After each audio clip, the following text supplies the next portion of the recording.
Shabbat Shalom. I have been receiving a lot of questions recently from people regarding what a rabbi does for a living. Obviously, people are aware of the fact that we lead services and we write sermons, and if we are in the congregational setting, our responsibilities are different from those of us who are outside of the congregation. Some rabbis are chaplains in hospitals. Some rabbis are rabbis for organizations, and their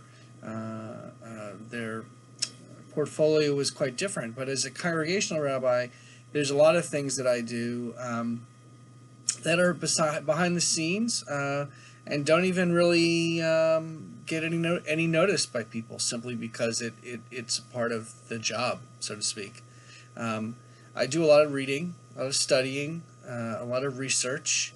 I teach classes, whether it's conversion classes or Hebrew classes or working with the confirmation class or any opportunity there is to teach.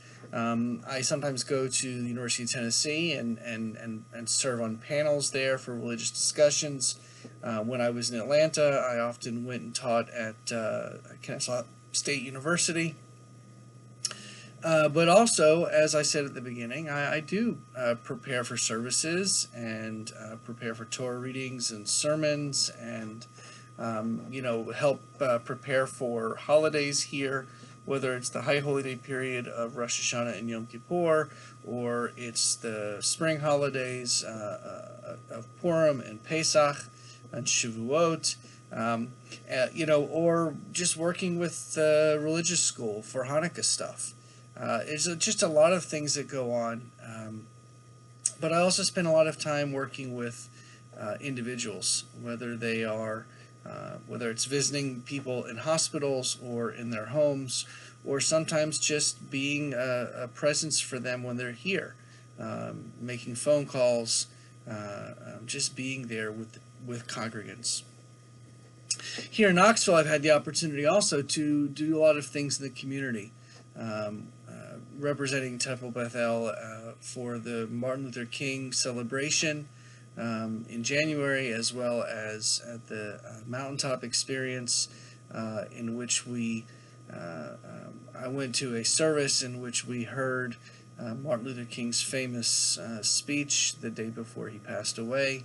Where he talked about he had gotten to the top of the mountain. I've participated with several of my non-Jewish clergy friends here in town, whether it's working towards recognizing members of our community that need support, whether it's marching for a particular cause, or just going to the Jewish Community Center and being there with other members of the Jewish community. There's so much to do in a Jewish community, and even outside of the Jewish community, as I said, with the interfaith work. So there's never a dull moment. There's lots of really great moments, and there's some not so good moments as well. But it's those sort of not great moments that help me and help our congregation become better, and it enables us to really recognize when we get to those really great moments as a congregation, whether it's the celebration of a bar mitzvah or the recognition of very busy and very noteworthy and excellent lay members of our congregation, our leaders. It's recognizing the work that they do.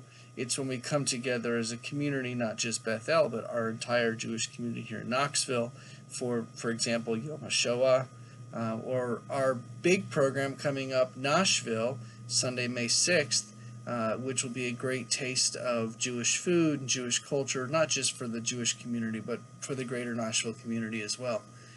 So there's a lot of stuff going on. I hope that if you are in need of education support, or if you need someone to talk to, that you just give me a holler. I'm here every day for the most part, and I'm excited about the opportunities that are coming our direction. in the future, as well as what's going to happen for the rest of this school year, and looking forward to next year's High Holy Day period and beginning our second year together here at Temple Bethel. So there's a lot to do, and I'm very grateful for the opportunities to be with this community, and I'm looking forward to bigger and better things in the future. Shabbat Shalom.